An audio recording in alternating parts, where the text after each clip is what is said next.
धन्यवाद। Thank you Lord, thank you Lord, thank you, thank you, thank you, thank you, thank you Jesus. परम पिता परमेश्वर, हम आपका हृदय से धन्यवाद करते हैं आपके महान प्रेम और उस अनुग्रह के लिए प्रभु, जो आप प्रत्येक मनुष्य के लिए प्रकट करते हैं। सिर्फ बात इतनी है कि हमें आपके वचन को ग्रहण करना है और वचन में मन लगाकर वचन को अपने जीवन में लागू करना।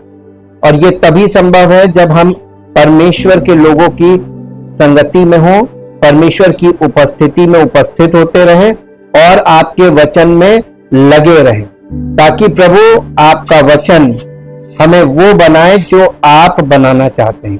पवित्र आत्मा इन वचनों के द्वारा हमारे भीतरी मनुष्यत्व को परमेश्वर के स्वभाव में परिवर्तित करके परमेश्वर के बेटे और बेटी के रूप में हमें खड़ा करता है, ताकि हम सबका जीवन, हमारा चाल चरित्र, हमारा व्यवहार, हमारा सोचने का तरीका और हमारे निर्णय परमेश्वर की महिमा के लिए हो सके, जिससे उसका नाम महिमा पाए।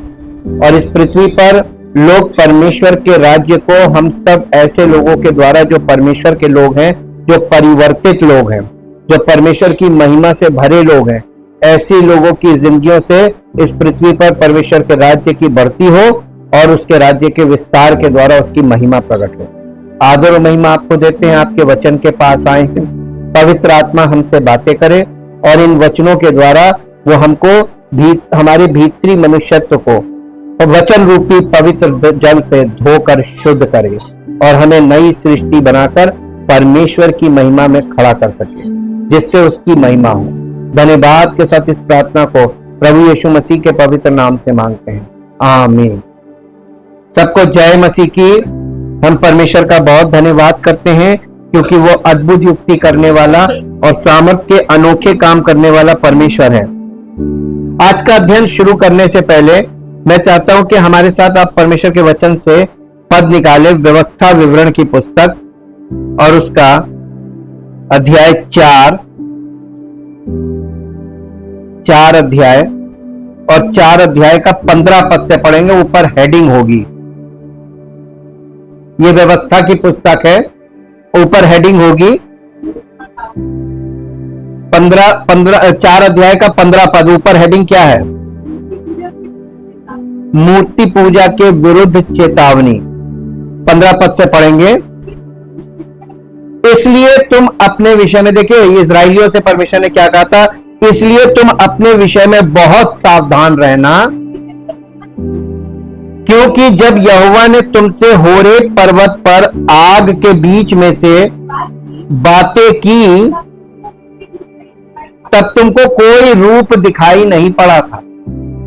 जी, कहीं ऐसा ना हो कि तुम बिगड़कर चाहे पुरुष चाहे स्त्री के,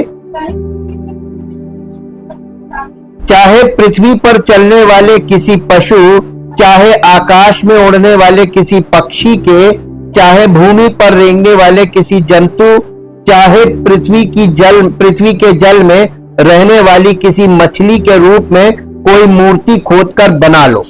देखिए, सबसे पहले कौन सी मूर्ति आ रही है? और सबसे पहले मूर्ति आ रही है कि चाहे पुरुष चाहे स्त्री के, ये पुरुष और स्त्री मूर्ति है, ठीक, ये रिश्तों में हो सकता है। उसके बाद चाहे पृथ्वी पर चलने वाले किसी पशु, चाहे आकाश में उड़ने वाले किसी पक्षी के, चाहे भूमि पर रेंगने वाले किसी जंतु, चाहे पृथ्वी के जल में रहने वाली किसी मछली के रूप में कोई मूर्ति खोदकर ना बना लो। या जब तुम आकाश की ओर आंखें उठाकर सूर्य, चंद्रमा और तारों को अर्थात आकाश गण का सारा तारागण देखो, तब बहक कर उन्हें दंडवत करके उनकी सेवा करने लगो।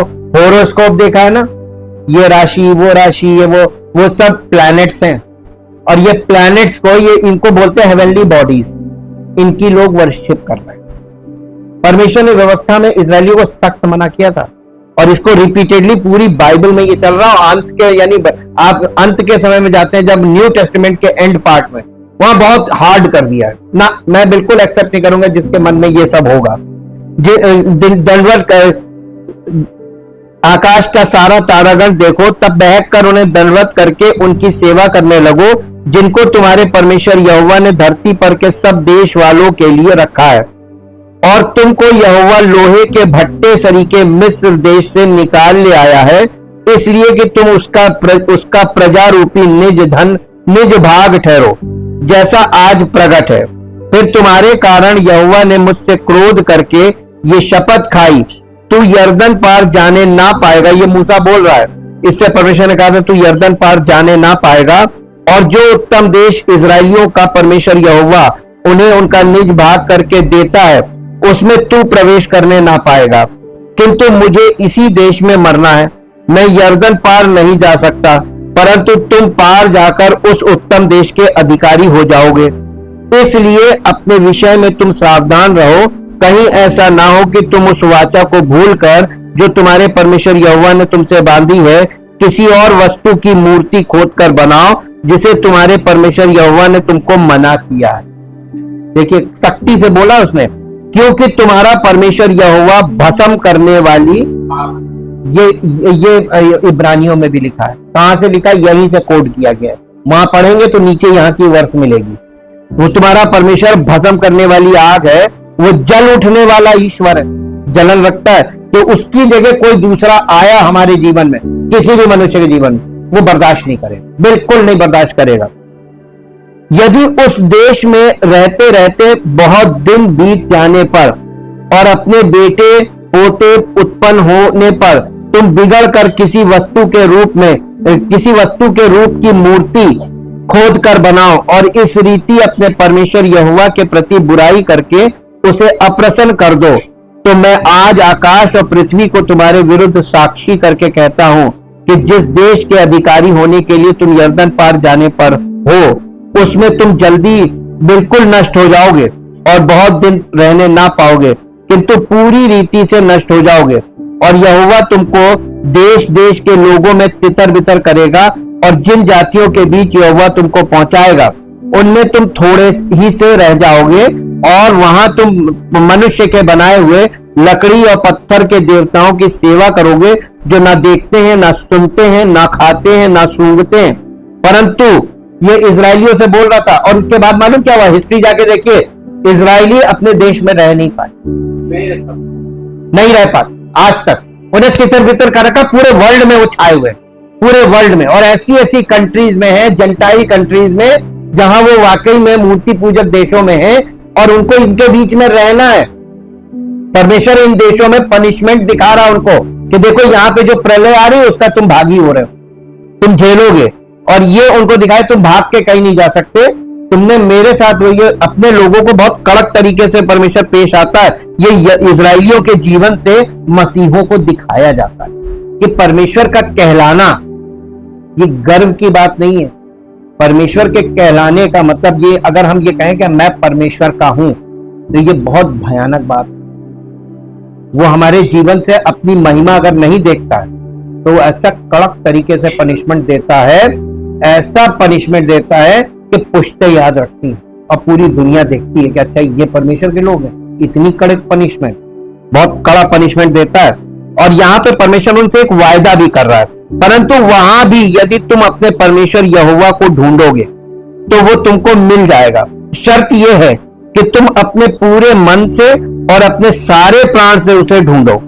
अंत के दिनों में जब तुम संकट में पड़ो और ये सब विपत्तियां तुम पर आ पड़े, तब तुम अपने परमेश्वर यहोवा की ओर फिरो और उसकी मानना, क्योंकि तेरा परमेश्वर यहोवा दयालु ईश्वर है। वो तुमको ना तो छोड़ेगा और ना नष्ट करेगा, और जो वाचा उसने तेरे पितरों से शपथ खाकर बांधी है उसको नहीं भूलेगा। This is only for Israelites. ये इजराइलियों के लिए परमेश्वर की वाचा है। अब हम आज चलेंगे, क्योंकि हम लोग मसीह में आ रहे हैं, तो हम लोगों के लिए यीशु मसीह में जो बातें रखी हुई है वो बहुत इंपॉर्टेंट। कल हमने स्वयं तक देखा था कि स्वयं की मूर्त बना लेते हैं, हम अपने आप में खुद एक मूर्त बन जाते हैं, मैं छा जाता है। आज हम देखेंगे प्रभावशाली लोगों के जाल में फंस जाना। वो प्रभावशाली लोग जो है वो मूर्त बन जाते हैं। आप किसी व्यक्ति, किसी स्त्री, किसी पुरुष, किसी प्रभावशाली व्यक्ति जो इन्फ्लुएंशियल है, जिसका प्रभाव है, उसके वश में पड़कर परमेश्वर से दूर हो जाते हैं। परमेश्वर के वचन से, परमेश्वर की उपस्थिति से, कलीसिया से और फेलोशिप से, हर जगह से दूर हो जाते हैं, एक प्रभावशाली व्यक्ति के प्रभाव में फंसकर। वो भी एक मूर्त बन जाता है।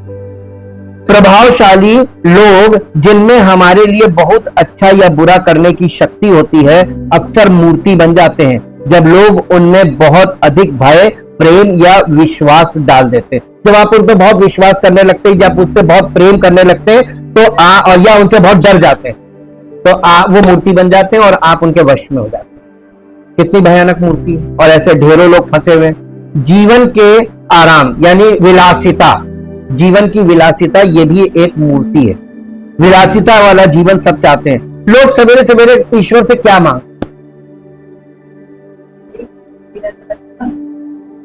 प्रभु देख सब लोग एसी में सोते हैं, हम लोग के पास एसी नहीं है, एसी दे। कहता नहीं, मैं एसी नहीं देता हूं, मैंने प्रकृति में तुमको रखा, प्राकृतिक मनुष्य बनो।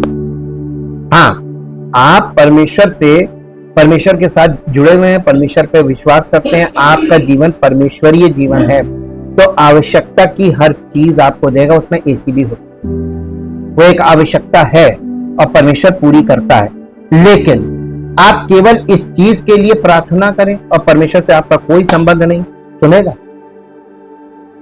भोग विलास की वस्तुएं मांगना, ये विलासिता के जीवन की निशानी है। ऐसी चीजें जो कानूनी तौर पर आराम और संतुष्टि के तौर पर इस्तेमाल की जा सकती हैं, जैसे घर, जीवन साथी और बच्चे, हम उनके बहुत ज्यादा आदी हो सकते हैं। हम इन चीजों में खो सकते हैं, भले ही वे खुद में बहुत कम हो, और इसलिए वे हमारी मूर्ति बन जाती है।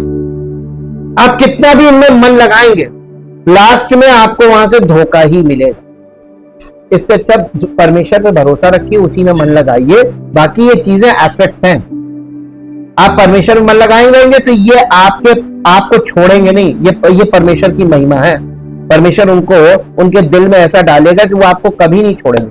लेकिन आप उनमें मन लगा लेंगे, उन्हें मूर्ति बना लेंगे, तो आपको धोखा देंगे। क्योंकि आप किसी चीज के अति अभिलाषी होंगे ना, वो चीज आपसे पीछा छुड़ाने लगे। ये याद रखिए कि परमेश्वर का वचन हमें ये सत्य बताता है। वो है स्वधार्मिकता, हमारी अपनी धार्मिकता।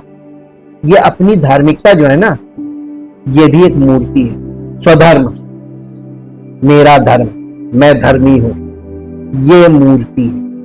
आज ढेरों मसीही आपको मिलेंगे जो अपने आप को धर्मी समझते और अपनी धार्मिकता की बात करते हैं। मैं तो ये मानता हूं, मैं तो ऐसे करता हूं, मैं तो ये करता हूं, अपने तरीके बताते हैं लोगों को। कलीसिया में लोगों को हमें अपनी धार्मिकता नहीं बतानी है, हमें परमेश्वर का वचन और सुसमाचार बताना। यह खास बात है और इसमें फर्क होता है। हमारी प्रार्थनाएं, हमारा पश्चाताप, दोष रहित जीवन इत्यादि अक्सर हमारे आत्मविश्वास से अधिक निवेशित होते हैं जितना कि उन्हें होना चाहिए। हम अपने उद्धार और अनंत शांति के लिए उन पर बहुत अधिक निर्भर करते हैं। रोमियो की पत्री 10 अध्याय, रोमियो की पत्री उसका 10 अध्याय और उसका 3 पद पढ़ेंगे। रोमियो की पत्री 10 अध्याय का 3 पद। यहां जी, क्योंकि वे परमेश्वर की धार्मिकता से अनजान होकर और अपनी धार्मिकता स्थापित करने का यत्न करके, वे परमेश्वर की धार्मिकता से अनजान होकर और अपनी धार्मिकता स्थापित करने का यत्न करके परमेश्वर की धार्मिकता के अधीन। इसका मतलब यह है कि बहुत से लोग आपको ऐसे मिलेंगे जो परमेश्वर की धार्मिकता के अधीन नहीं है। वो अपनी धार्मिकता स्थापित कर, उनकी अपनी टीचिंग चल रही है, उनका अपना एक तौर तरीका वो सिखा रहे हैं लोगों को। ऐसे प्रार्थना करनी चाहिए और इतनी प्रार्थना करनी चाहिए और ये करना चाहिए और ये करना चाहिए और ये तरीके बता रहे हैं। मैंने आपको पहले भी बताया था, जब आपको कोई टिप्स बताने लगे मसीही जीवन के, समझ जाइएगा ये झूठी शिक्षा है। मसीही जीवन के कोई टिप्स नहीं है। आपको परमेश्वर के वचन में से डूब कर निकलना, यही है पवित्र आत्मा का बपतिस्मा। पवित्र आत्मा का बपतिस्मा ऊपर से नहीं, वचन में डूबने से, वचन रूपी जल, इसका स्नान करना। इससे आपको पवित्र आत्मा, ये काम पवित्र आत्मा ही करता है, इसलिए आपको पवित्र आत्मा बैप्टाइज कर रहा है। ये आग का बपतिस्मा भी है, परमेश्वर का वचन आग है और पवित्र आत्मा इससे इसके द्वारा कार्य कर रहा है, तो आपको पवित्र आत्मा और आग का बपतिस्मा एक साथ मिल रहा है। वचन आग है और ये वचन ही है जो परमेश्वर की उपस्थिति से आपको भरता है और तब परमेश्वर का आत्मा आपके ऊपर यहां पे आके ठहर जाता है और फिर वो आपके जीवन से काम करना शुरू करता है। ये है बाइबल की सच्चाई, ये है परमेश्वर का तरीका जो परमेश्वर ने रखा हुआ है। और फिर एक और पॉइंट है, चर्च भी, कलीसिया, ये भी एक मूर्ति बन सकती है। कैसे? बिल्डिंग, हमने आपको बताया ना, लोग बिल्डिंग में फंस गए। कलीसिया का मतलब बिल्डिंग ना तो था ना है। परमेश्वर के कॉन्सेप्ट में बिल्डिंग कभी नहीं। परमेश्वर के कॉन्सेप्ट में परमेश्वर के लोग हैं, उनको बनाता है वो, और हम और आप परमेश्वर का मंदिर बनते हैं। और जब मंदिर जहां कलेक्ट होते हैं उसी को कलीसिया बोला जाता है। वो कोई भी स्थान हो सकता है। देखिए वहां सुलेमान के मंदिर में जो बाहर में वरांडा था, वो सारा बोलते हैं पहली सदी की कलीसिया का आरंभ, पेंतेकोस्त के दिन वहीं कलीसिया का जन्म हुआ, वरांडे में। कोई बिल्डिंग थी नहीं ना। वो जो साइड में वरांडा होता था उसको, वो मंदिर का ही आंगन के अंदर का पार्ट, वो मंदिर के अंदर का पार्ट नहीं था, वो आंगन का, क्योंकि मंदिर में अंदर कोई जा ही नहीं सकता था, वो आंगन का पार्ट था। तो हम आपको यही तो बता रहे हैं, कलीसिया कहां है? आंगन में। और आंगन में ही वो शुद्ध करने वाली हौदी काम कर रही थी। ये कलीसिया ही तो है जहां पवित्र आत्मा पवित्र वचन के द्वारा ये हौदी वाला काम ये कलीसिया में हो रहा है, और कलीसिया को उसने हौदी बना दिया। और पवित्र आत्मा वो काम करता है। Holi spirit is the agent and the tool of the Holi spirit is the word of God. वो है औजार जिससे वो हमको शुद्ध करता है। ये पानी जो है ना, जल, ये परमेश्वर का वचन है। ये वचन और पवित्र आत्मा, इनके कॉम्बिनेशन से हम शुद्ध किए जा रहे। ये है शुद्धिकरण। हमारी पूजा की पवित्रता, हमारी पूजा के तरीके, हमारी कलीसिया की सदस्यता मूर्तियां बन सकती हैं। जब हम ईश्वरीयता के इन रूपों पर भरोसा करते हैं और ईश्वरीयता की शक्ति की ओर नहीं बढ़ते, तो वे हमारी मूर्तियां बन जाती हैं। यहूदियों के साथ यही समस्या थी, जो प्रभु के मंदिर और उनके बीच की वाचा और उनके साथ उनके बाहरी रिश्ते की अपील करते थे। यिर्मयाह नबी की पुस्तक 7 अध्याय, यिर्मयाह नबी की पुस्तक उसका 7 अध्याय और 7 अध्याय का 4 पद पढ़ेंगे। तुम लोग ये कहकर झूठी बातों पर भरोसा मत रखो, ये कह करके यही यहोवा का मंदिर है, यही यहोवा का मंदिर है, यहोवा का मंदिर। इजरायली लोग मालूम कहते थे यही यहोवा का मंदिर है, यही यहोवा का मंदिर है। कि झूठी बात कहकर तुम लोग अपने आप को क्या कर मत करो, धोखा मत दो। आप कहते यही कलीसिया है, यही कलीसिया, जहां आपको भाग गया बस यही कलीसिया है। हाँ, कलीसिया वो जगह है जहां आप टिक ना पाओ, जहां आप ठहर ना पाओ।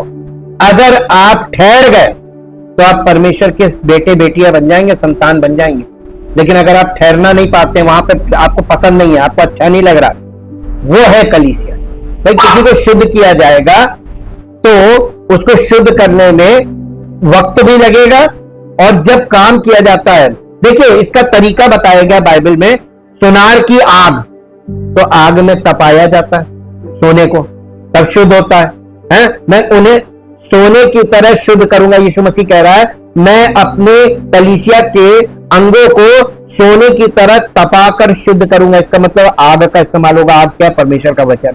मैं उन्हें शुद्ध सोने की तरह कुंदन बनाऊंगा। तो इसका मतलब ऐसी कुंदन नहीं बन जाएंगे, आग में तपाया जाएगा।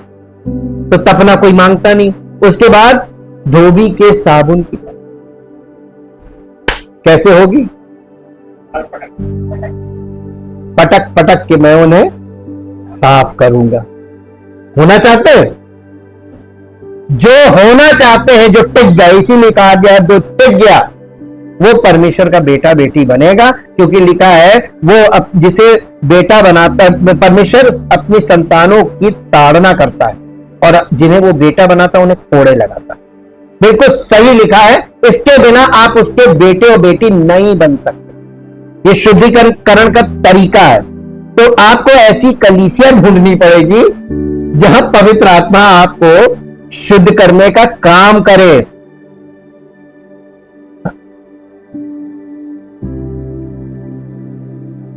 फिर एक पॉइंट है ईश्वर की ओर से उपहार। जब हम ईश्वर के उपहारों जैसे सुंदरता, शक्ति, बुद्धि, शिक्षा पर बहुत अधिक जोर देते हैं या उनके बारे में बहुत अधिक सोचते हैं, तो हम उन्हें मूर्तियां बना देते हैं। कई बार तो परमेश्वर के वरदान मूर्ति बन जाते हैं। हमें ये वाला वरदान, हमें चंगा करने वाला चाहिए, सबको कलीसिया में चंगा करने वाला चाहिए। क्यों चाहिए? स्टेज पे खड़े होके चंगा करना। यीशु मसीह ने कभी स्टेज पे खड़े होकर किसी को चंगा किया? तो ये कॉन्सेप्ट कहां से आ रहा है? ये बिब्लिकल है ही नहीं, ये संसारिक है। और लोग सांसारिक, पौलुस ने कहा था ना, इस संसार के सदृश ना बन। हमें हर उस कॉन्सेप्ट को जो संसार की दृष्टिकोण से है और वचन में नहीं है, हमें उसे रिजेक्ट करना पड़ेगा। तैयार है करने को? नहीं तो परमेश्वर आपको ग्रहण नहीं करेगा। परमेश्वर के तरीके में आइए। परमेश्वर आपका इस्तेमाल अपनी आत्मा के द्वारा करेगा, क्योंकि परमेश्वर ने किन लोगों को चुना है। मेरे साथ निकाल लीजिए, परमेश्वर कैसे लोगों को बुला रहा है। पढ़े लिखे और बहुत क्वालिफाइड लोगों को, जिनको परमेश्वर, जो पढ़े लिखे हो, इंग्लिश जानते हो, हैं, और बड़ी बड़ी डिग्री लिए हुए हो। पहला कुरिन्थियों पहला अध्याय और उसका 26 पद पढ़िए। हे भाइयों, अपने बुलाए जाने को तो सोचो, ना शरीर के अनुसार बहुत ज्ञानवान और ना बहुत सामर्थी और ना बहुत कुलीन बुलाए गए, परंतु परमेश्वर ने जगत के। अब आप ये बताइए, आपकी क्वालिफिकेशन क्या होनी चाहिए अगर आप चाहते हैं परमेश्वर आपको जोरावर रीति से इस्तेमाल करे? मूर्खों को चुना है और हर आदमी अपने आप को क्वालिफाइड दिखाएगा। परमेश्वर कहता है मुझे तेरी जरूरत नहीं, तो संसार में तेरे लिए बहुत काम है, जाकर। कौन चाहिए उसको? उसने मूर्खों को चुना कि ज्ञानवानों को लज्जित करे, क्योंकि परमेश्वर की आत्मा ज्ञान की आत्मा है। परमेश्वर का आत्मा, पवित्र आत्मा ज्ञान का आत्मा है।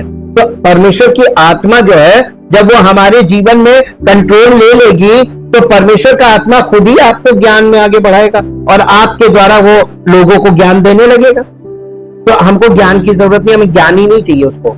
उसको क्या चाहिए? मूर्ख।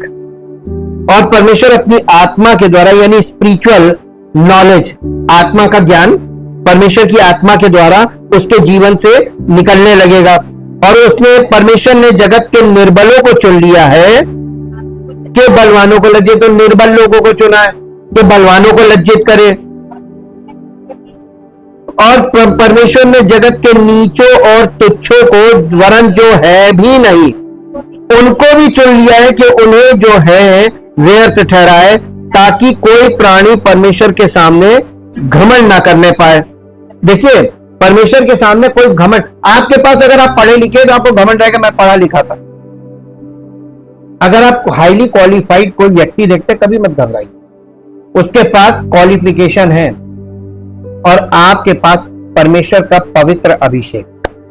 पवित्र आत्मा का मतलब पवित्र अभिषेक।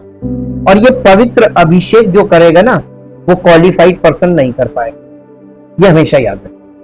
मूसा हाईली क्वालिफाइड था अपने टाइम, उसको बहुत मिस्र का पूरी विद्या, उसको पूरा फुल नॉलेज मिली थी, क्योंकि वो राजा के परिवार में था, राजकुमार था, और उसके विषय में लिखा हुआ है। परमेश्वर ने उसके उस विद्या को 40 साल जंगल में रख के उसको एनकाउंटर करा दिया कि इसका ज्ञान नहीं चलेगा। और उसके बाद परमेश्वर ने अपनी आत्मा का प्रकाश देकर तंबू बनवाया। अगर उस ज्ञान से बनता होता तो 40 साल उसको जंगल में लगा, उसके अगले 40 साल में परमेश्वर ने उससे वो करवाया जो क्वालिफिकेशन उसके पास थी ही नहीं। ऐसे ही आपको बताएं, बाइबल में दूसरा जिसको नए नियम का मूसा बोलते हैं वो है पौलुस। वो नए नियम का मूसा कहलाता। वो जो था हाईली क्वालिफाइड था अपने टाइम पर। परमेश्वर ने उसको दमिश्क में 3 साल ले जाकर, रेगिस्तान में 3 साल वहां प्रकाशन देकर उसके उस चीज को सब बिल्कुल मिटा दिया। तभी तो उसने कहा अब मैं जीवित ना वरन मसीह मुझ में। और फिर परमेश्वर ने अपनी आत्मा से परिपूर्ण करके उसके द्वारा काम किया और उसने यीशु मसीह के 12 चेलों को पीछे कर दिया। क्योंकि उसने कहा, चेले के वो पतरस ने कहा कि हम उसके साथ 3 साल रहे, उसने कहा वो मुझ में जीवित है, ही इज प्रेजेंट हियर, वर्तमान है मुझ में। और वो उन पर भारी पड़ा। ये याद रखिए, परमेश्वर कब किसको आगे को पीछे, पीछे को आगे करता है। ये शुरू से करता आया और अभी भी वो ऐसे ही करता है। जो ग्रोइंग होता है उसको आगे करता है, और जो परमेश्वर की आत्मा के अधीन होता है और ग्रो करता है उसको आगे करता है। और जो परंपरा तरीके से लेकर अपने आप को बहुत ज्ञानी समझता है उसको पीछे कर देता है। तुम पीछे, तुम्हारा युग नहीं है, तुम नहीं कर पाओगे। और इसलिए उसने शास्त्रियों फरीसियों को एकदम आउट ऑफ द लाइन कर दिया।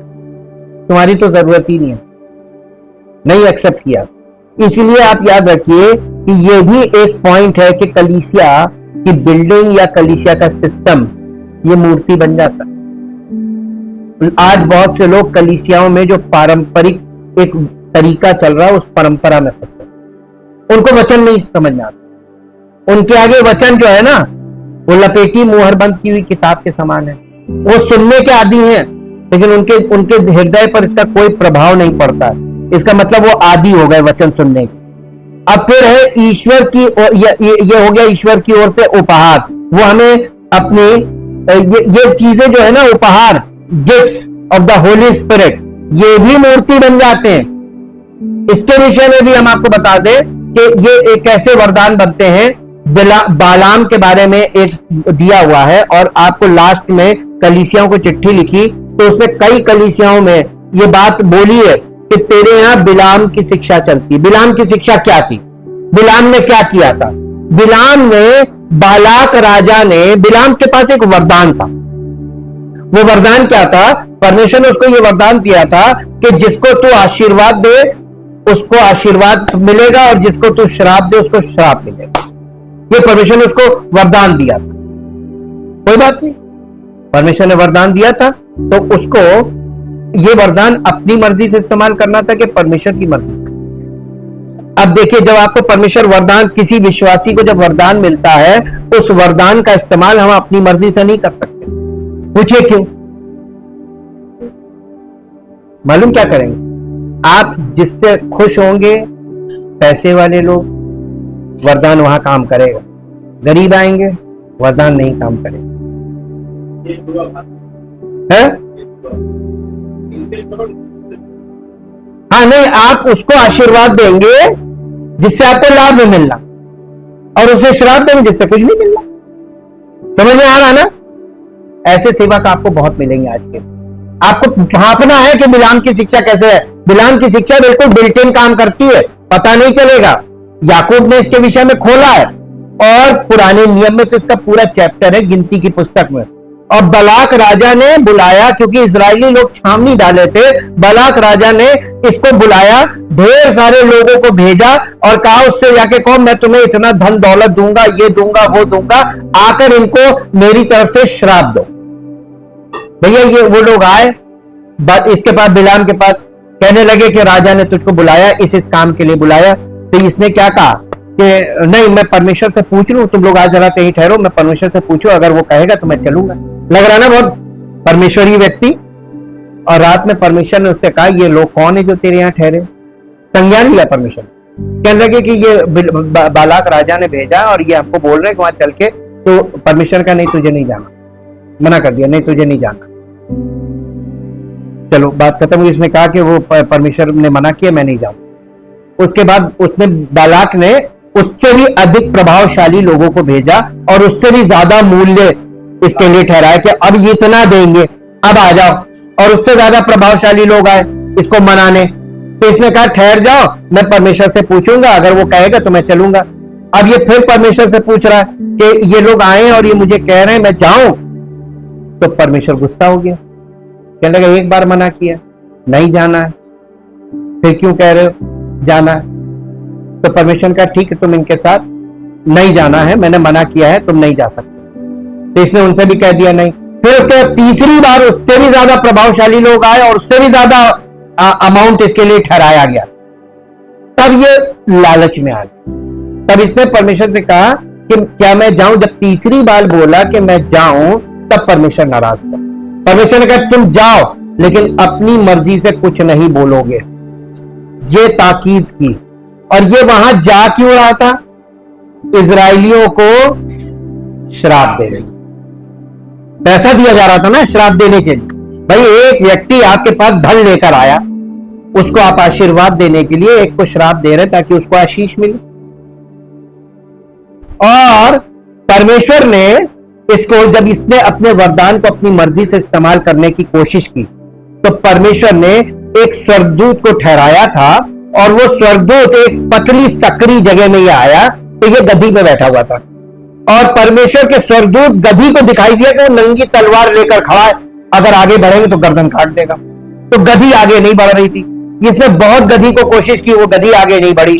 तब इसने क्या किया? गुस्से में उतरकर अपनी गधी को बहुत मारा।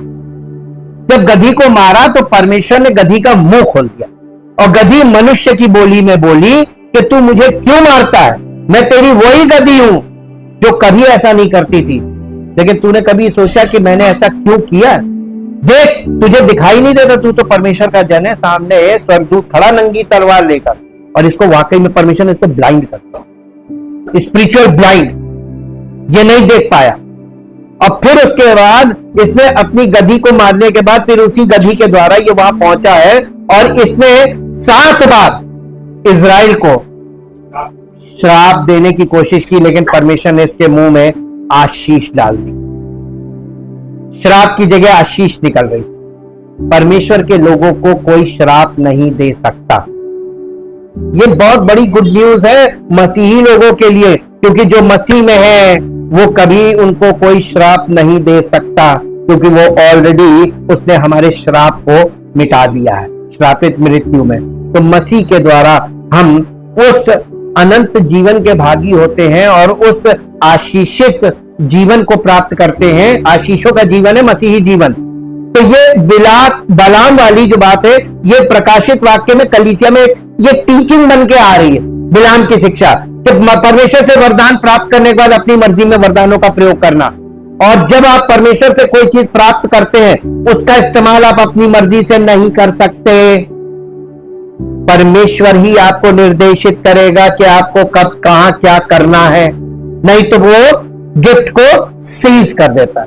जैसे देखिए कि कोई मंत्री होता है, शपथ लेकर मंत्री बनता है, फिर वो अपनी मनमानी करेगा तो उसकी पावर्स उससे ऊपर बैठे मंत्री लोग सीज कर देते, वो अपनी मनमानी नहीं कर सकता। ठीक वही चीज है कि परमेश्वर भी ऐसे ही काम करता है।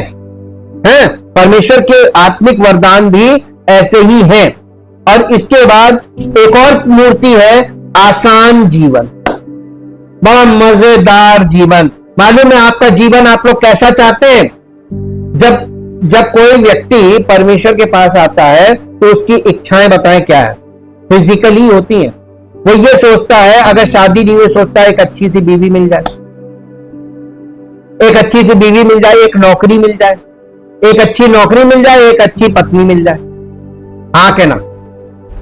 चलो परमेश्वर कहता देता हूं, दे दिया। उसके बाद फिर वो पत्नी में मगन हो जाता है, नौकरी में मगन हो जाता है, और फिर तीसरी चीज आती है, प्रभु संतान दे दे, एक बेटा दे दे, एक बेटी दे दे। परमेश्वर कहता चलो ये भी दे दिया, और दे दिया तो उसको जब मिल जाता है फिर वो उन बच्चों में बिजी हो जाता है। फिर वो ये परमेश्वर के पास आता है, कहता है एक अच्छे स्कूल में एडमिशन हो जाए बच्चों का। परमेश्वर कहता ले ये भी दे दिया। और फिर वो अच्छे एडमिशन मिल गया अच्छे स्कूल में, वहां पढ़ने लगा। अब आप बच्चे में मगन हो गए, नौकरी में मगन हो गए, बीवी में मगन हो गए, अपने परिवार में मगन हो गए। अब आपको परमेश्वर की कोई सुधि नहीं। और उसके बाद बच्चे जब बड़े हो गए, प्रभु इनको नौकरी मिल जाए, फिर इनकी शादी हो जाए, फिर इनके बच्चे हो जाए, और उसके बच्चे होते होते मेरा समय पूरा हुआ। प्रभु माफ करना, मैं आपके लिए सेवा कुछ नहीं कर पाया, मैं चला। इसको कहते हैं हैच मैच डिस्पैच। आपने संतान पैदा की, उनका पालन पोषण किया, उनका विवाह कराया और उसके बाद विदा हो गए। आप परमेश्वर के पास क्यों आए थे? यही सब मांगने आए थे। परमेश्वर नई वाचा में, परमेश्वर ने नियम इसीलिए बदला है। नई वाचा में परमेश्वर के परिवार में जन्म लोगे तब परमेश्वर तुम्हें सब कुछ देगा, वरना तुम्हें कुछ नहीं देगा। सब कुछ लो या खाली हाथ जाओ। अब आपको निर्णय लेना कि आपको सब कुछ चाहिए या खाली हाथ जाए। बॉर्न अगेन से। इसीलिए परमेश्वर के परिवार में जन्म लेना अत्यंत आवश्यक हो गया। ये परमेश्वर ने विधि रखी, क्योंकि परमेश्वर बहुत अनुभव किया ना। बीसी काल में उसने अनुभव किया, तब एडी में उसने अपनी विधियों का इस्तेमाल करना शुरू किया। अपने पुत्र के बलिदान से शुरुआत की और आज वो कलीसिया के द्वारा काम कर रहा है। आराम, शांति और हमारा अपना संतोष अक्सर एक महान आदर्श हो सकता है। ऐसा ही धनी व्यक्ति के साथ हुआ जिसने अपनी आत्मा से आराम करने के लिए कहा। लूका रचित सुसमाचार 12 अध्याय का 19 पद पढ़िए। लूका रचित सुसमाचार 12 अध्याय और उसका 19 पद। और अपने प्राणों से कहूंगा कि हे प्राण, तेरे पास बहुत समय के लिए बहुत संपत्ति रखी है, चैन कर, खा पी, सुख से रह। परंतु परमेश्वर ने उससे कहा, हे मूर्ख, आज रात को तेरा प्राण तुझसे ले लिया जाए। तब जो ये संपत्ति तूने इकट्ठा की, ये किसकी हो? देखिए, आप संपत्ति पर निर्भर करेंगे, संपत्ति यही रह जाएगी और आपका बुलावा आएगा, आप चल देंगे। तो आप इसके लिए मर रहे थे। आप क्यों गए थे प्रार्थना करने? यही मांगने गए थे। इसलिए नए नियम लिखा है कि परमेश्वर से मांगते समय वो देता नहीं है, क्योंकि तुम अपने भोग विलास में उड़ा दोगे, इसलिए वो नहीं देता। इसका मतलब कौन समझदार है? मांगने वाले के परमेश्वर? नहीं, मांगने वाले समझदार है कि परमेश्वर? तो आप जिसके पास आए वो बहुत समझदार है। वो आपकी एक एक भावना को पढ़ लेता है और वचन के द्वारा वो भावनाओं को प्रकट भी कर देता है। इससे कुछ छुपा नहीं। उसका आराम ही उसका आदर्श था। देखिए, इस व्यक्ति का आराम ही उसका आदर्श था। ये देखकर कि वो इस पर कैसे आराम करता था और इसे कैसे अपने सभी भवनों और अपने द्वारा संग्रहित किए जाने वाले सामानों का मुख्य उद्देश्य बनाता था। लेकिन उसका धन ही उसका आदर्श था। ये देखकर कि वो अपने पास जो कुछ भी था उस पर आराम की अपनी उम्मीद को कैसे आधारित करता था। इसी तरह कई बेकार लोग जो अपने जीवन को इस तरह से ढालते हैं कि उन्हें कोई परेशानी ना हो, भले ही वे कुछ भी लाभदायक ना कर रहे हो या कुछ भी नहीं कर रहे हो, वे अपने सभी कामों का उद्देश्य यही रखते हैं, एक आसान जीवन जीना। यदि ये उनका मुख्य उद्देश्य ना होता तो ये लाभदायक होता। लेकिन जब वे केवल परेशानी से बचने के लिए कई आवश्यक कर्तव्यों की उपेक्षा करते हैं तो ये उनका आदर्श बन जाता है। आप देखिए, लोग कितना यानी संघर्ष से कितना भागते हैं। लेकिन आपने कभी अभी लेटेस्ट न्यूज में देखिए या आप गूगल में सर्च कर देखिए, इजरायली लोग बहुत संघर्ष करते हैं अभी भी, जबकि वो दुनिया में सबसे अमीर है, सबसे अमीर है, लेकिन वो चैन से नहीं बैठे ना। अभी जब उन पे अटैक हो रहे थे, न्यूज पे दिखा रहे थे कि यही है इजराइल और यही है इनकी जीवन शैली। बम्बार्डिंग हुई, सब फूट गया, वो लोग अंदर बंकर में गए और जैसे ही सायरन बंद हुआ और निकले, अपना सब कुछ ठीक ठाक करके सब अपने काम में बिजी। कुछ यहाँ के लोग तो चर्चा करने लगे, कितने बड़ा था, तुमने देखा था, क्या हुआ था। या वहां कोई चर्चा नहीं, पब्लिक कोई चर्चा नहीं करती, ये होना है, वो अपना काम करते हैं। ये उसने कहा यही है इजराइल, यही इनकी जीवन शैली। एक मसीही की जीवन शैली यही होनी चाहिए। जो होना था हो गया। अब हमारा कर्तव्य क्या? अपने कर्तव्यों में लगे रहना, ये आदर्श होना चाहिए। ये आज लोग क्या कर रहे हैं, ये सब मूर्तियां हैं। फिर इसके बाद पलायनवाद। कभी कभी हमारा मन ऐसी चीजों से खुश हो जाता है जो कभी अस्तित्व में नहीं होती सिवाय उनकी अपनी कल्पना के। सुलेमान इसे इच्छाओं का भटकना कहता है, जो आंखों की दृष्टि के विपरीत है, जिससे दूसरे लोग प्रसन्न होते हैं। सबोपदेशक 6 अध्याय उसका 9 पद पढ़िए। सबोपदेशक 6 अध्याय का 9 पद।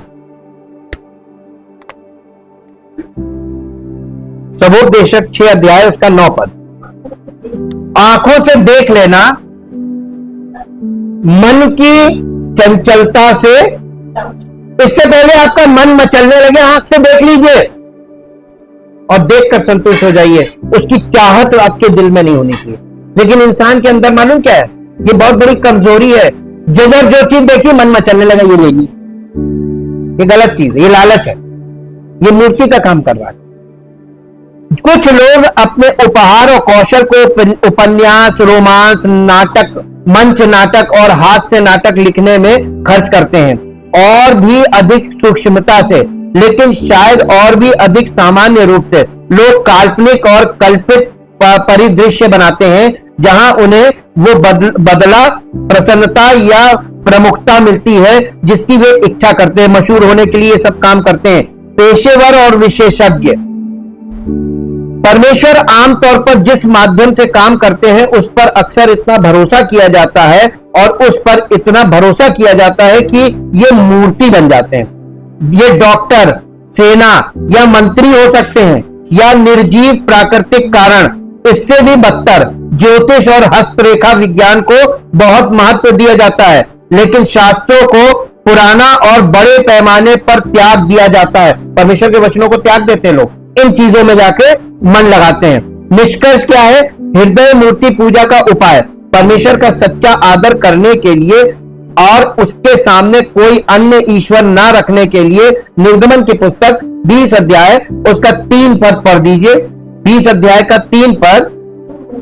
तू मुझे छोड़ दूसरों को ईश्वर करके ना मानना, इसके लिए हमें उसके ऊपर भरोसा किया जाना चाहिए, उससे भय माना जाए, उसका भय मानना चाहिए, उसकी पूजा की जानी चाहिए, उसका सम्मान किया जाना चाहिए, उसकी सेवा की जानी चाहिए, और सबसे बढ़कर उसकी आज्ञा का पालन किया जाना चाहिए। एक शब्द में वो हमारे सभी कार्यों का सर्वोच्च उद्देश्य होना चाहिए। हमें परमेश्वर पर निर्भर रहना चाहिए और उसके प्रति समर्पित होना चाहिए।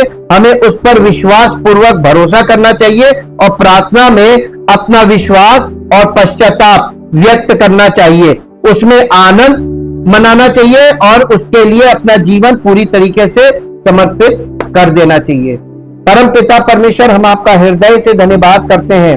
हम सब लोगों ने मिलकर प्रभु आपके वचन को सुना है, आपके वचन को पढ़ा है, और आपके मुख से निकले हुए वचन है ये, जो लिखित रूप में बाइबल के रूप में हमारे पास है, जो पवित्र आत्मा हमको विशेष उद्देश्य से पढ़वा रहा है और समझा रहा है, ताकि प्रभु हम सबका जीवन पूर्णतः आपको समर्पित हो। संपूर्ण हृदय के साथ हम अपने आप को समर्पित करें, अपने पूरे अस्तित्व को आपके सामने समर्पित करें और आप पर भरोसा करें, जो सब कुछ करने की सामर्थ्य रखने वाला परमेश्वर है, जिसने हमें बनाया है और जो इस सृष्टि को चलाता है। वो इस सृष्टि को चलाने वाला सृष्टि करता है।